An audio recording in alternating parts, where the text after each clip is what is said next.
Hello bearded bee people, welcome back to B&K Bees. Today I am at the queen yard getting ready to add some boxes, mostly of blank foundation. I have only a couple hours to do this stuff because we've got a Fremont area beekeepers meeting tonight. And it's like 2, so I've got to hurry up. So yeah, I'm adding blank foundation for the most part out here because of the fact that I want them to build up in more brood and create more bees so that I can split off nukes and shake bees for mating nukes and all that kind of stuff. Whereas yesterday I was adding honey boxes with drawn frames. I do have a few honey boxes to add out here on some of these doubles, but for the most part these are singles that went through winter as singles, and now I'm adding another brood area consistent of mostly blank foundation. So let's get started.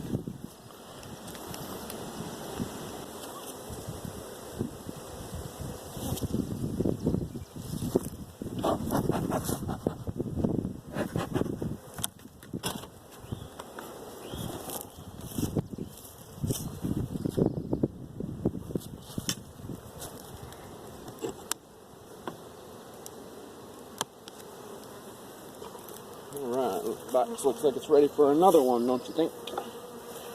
Hopefully they're not swarm ready.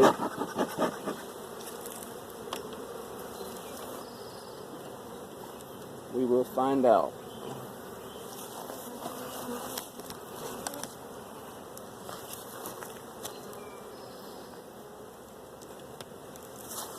Try to figure out how to show you guys without blocking it, trying to pay more attention to how I'm taking these videos, although I hope you guys understand that I do all this work by myself, so it's difficult sometimes to work a yard full of bees and make a video and show everything that I'm doing rather than just talk about it.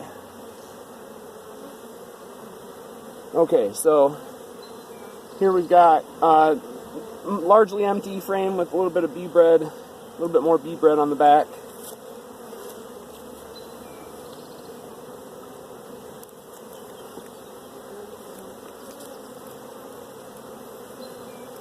Totally empty garbage frame. This is getting taken out.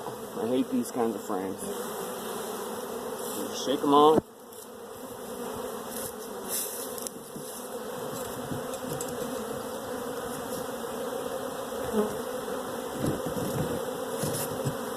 Grab another acorn to replace it.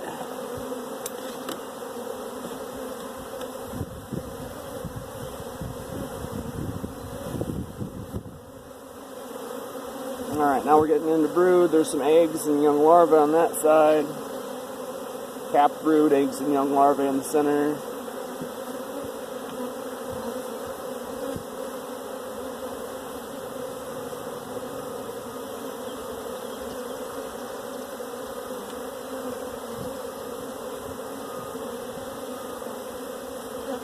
More brood looking good. More brood looking good.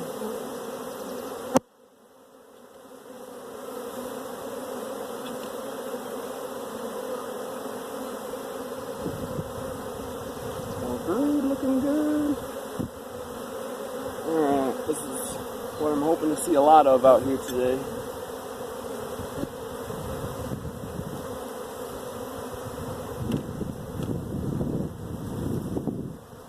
More brood looking good.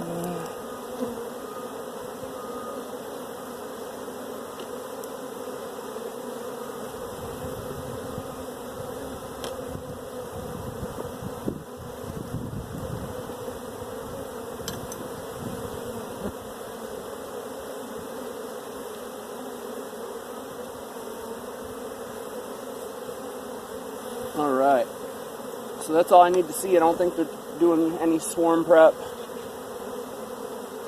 I would have seen something indicating that. I'm going to give them this blank one right here in the center,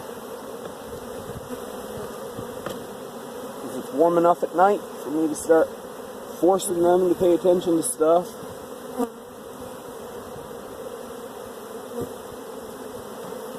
Okay. Now I'm just going to add another box to the top.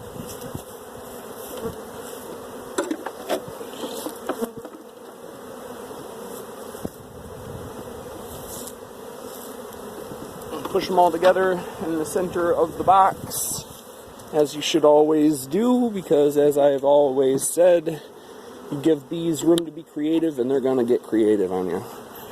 So push them all together and that's about it. So I'm going to do that a million more times out here. Although, like I said on the doubles, I will probably be adding a queen excluder in a box full of drawn frames for honey. So, but yeah. Hopefully you guys like the fact that I showed you what I was doing a little bit more this time. So I'll set you guys off to the side and do montage.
Okay, so now I'm done with the, let's turn NPR down.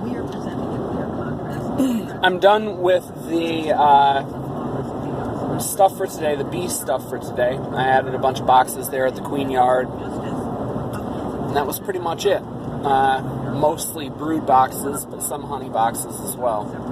And then now, like I said before, I am headed to the Fremont area beekeepers May meeting. If you guys don't know what the Fremont area beekeepers are, it's my local group. It's our local group.